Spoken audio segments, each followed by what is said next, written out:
এই দাঁড়াও, তোমরা এই রাস্তা দিয়ে কোথায় যাচ্ছ? আমরা তো হুজুর বাজারের দিক যাচ্ছি। শোনো, আমার এই হাতে টাকা আছে আর এই হাতে টুপি আছে। তোমরা যদি এই টাকা নাও তাহলে তোমরা এই টাকা দিয়ে সারা জীবন চলতে পারবে, আর এই টুপি নিলে তোমরা সারা জীবন নামাজ পড়তে পারবে। এখন তোমরা দুজন বলো, তোমরা কে কোনটা নিতে চাও? আমি তো এই টাকাই নেব, তাহলে তো আমার কাজ করা লাগবে না। আমি এই টুপি নেবো, দাদি আমি 5 ওয়াক্ত নামাজ পড়বো। 5 ওয়াক্ত নামাজ পড়া আলা হয়। সালাম আজান দিয়ে দিল, চল নামাজ পড়তে যাই। নামাজ পড়তে যাব না, তুই যা। আমার কাছে এখন কত টাকা দেখেছিস? নামাজ পড়তে যাতি করছে পাগল ছাগল। ছোট ভাই, তুমি একটা কাজ করো, তুমি এখানেই নামাজটা পড়ে নাও। এই নাও যাই নামাজ।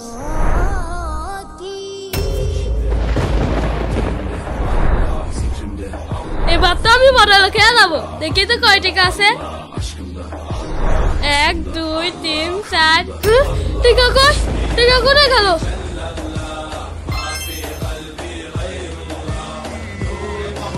হ্যাঁ, এখানে টাকা আসলো কিভাবে?